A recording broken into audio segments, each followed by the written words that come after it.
You don't need to spend money on expensive protein powders all the time.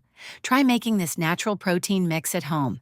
You'll need 4 tablespoons chia seeds, 4 tablespoons sunflower seeds, 4 tablespoons pumpkin seeds, 2 tablespoons oats, 1 tablespoon cocoa powder. Blend everything together until finely ground, then store it in an airtight jar.